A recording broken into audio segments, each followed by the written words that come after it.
And then I would like to ask Mr. Miklós Szócska to have his presentation about the latest developments in telemedicine. Miklós is a director at the Semmelweis University Health Services Management Training Center, and he is one of the very key persons in Hungary and in healthcare in Hungary, and I can say in Europe. So we are very honored to have Miklós with us today. And Miklós, the floor is yours, and please share your thoughts. Thank you very much, Katalin, and I would like to excuse myself that I did not send an online presentation. I just simply had no time in the COVID modeling. I'm immersed in the COVID modeling, but I prepared a presentation, and I just I'm really grateful for the ambassador saying that the nurses should be remembered on these days. I'm an honorary nurse, so I would like to say that the health will not go, or health systems will not go without the human touch.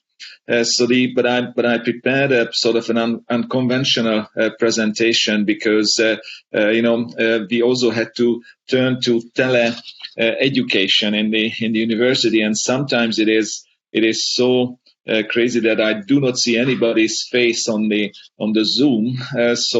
And I did not even know how my messages went through. So I just tried to do it differently this time. Because the online conference asking the question, time has come, has it?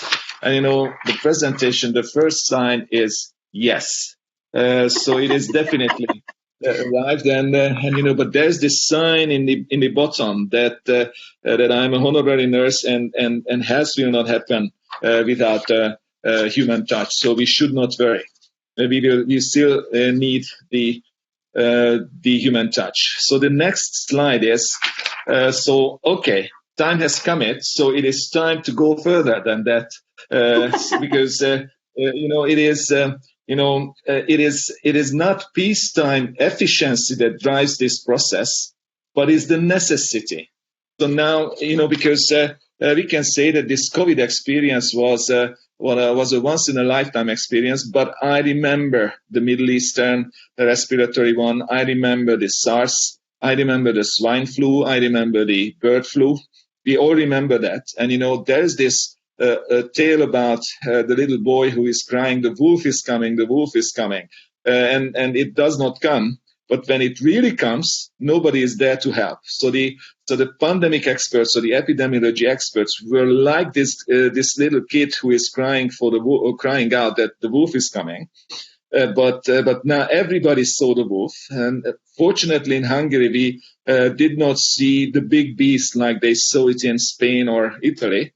But it is coming. So we have to prepare ourselves. So it is necessary that we have solutions that help people with health conditions without meeting the critical resources, because we also have to protect the critical resources.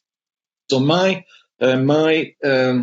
next message is that it is not the telemedicine paradigm shift that we have to talk about, but it is the data-driven health paradigm shift. It is the digital health paradigm shift that we have to talk about. And, islands-like solutions that one insurance company or one hospital or one outpatient unit or one private health facility is organizing Skype conferences with their patients. No. This is a systemic and integrated solution that we need. So we need a data-driven, a digital health paradigm shift.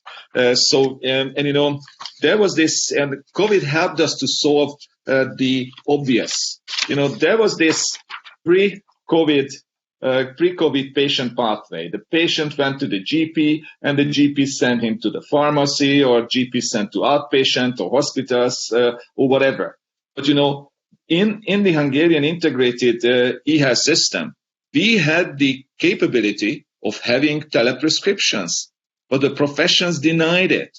So everybody was protective that I have to see the patient, I have to see maybe the informal payment. Yes, there are some patient safety and care issues with seeing the patient, but if the patient is a confirmed balanced chronic patient, then why should that patient move to have the prescription in person? So the teleprescription happens. So in this COVID period, we have, the patient phones the doctor, which was sort of a sin. This is the original sin, to phone the doctor and not visit him or her personally. So the prescription happens in pharmacy. And yes, the patient is referred to outpatient or hospital services through teleconsultation. So we have the teleprescriptions, but we do not necessarily have the integrated solution for the teleconsultation, and we do not necessarily have the protocols. Not to say about the funding, we have the technology in Hungary,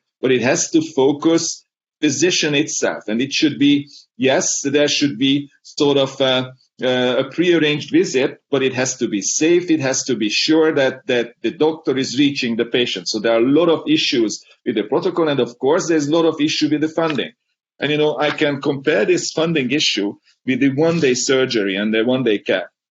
Before 2010, that process was very slow. But what we did back then, we just opened up a lot of interventions that from inpatient, for inpatient services, they received the same as for outpatient or one-day surgery interventions. So, and many of the patients were shifted by the doctors themselves to treat them in a more efficient, more comfortable, more satisfactory one-day care setting. So I think it is not just simply funding, but we have to think about the natural incentives.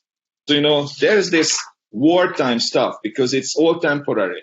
Now we think about the post-COVID time. So we have to move this stuff from the wartime solutions of teleprescription, teleconsultation, and this has to come from the zero phase to phase one, and we have to do the data fusion.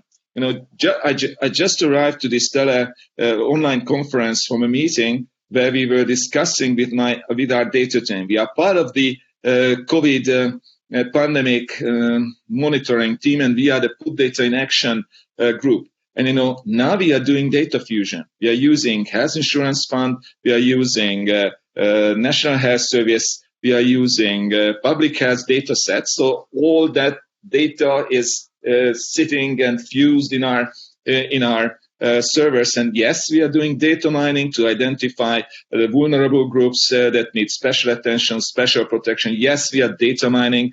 We are looking for potential super spreader nurses who are having part-time jobs in 5 different social care entities. So yes, now there is a wartime data fusion for obvious purposes, but this has to come to the next stage, a data-driven health paradigm shift. Now, we have the most important. And how am I doing with time? Do I still have a couple of minutes? Yes, you do have. Yeah. You're fair with time. Last slide.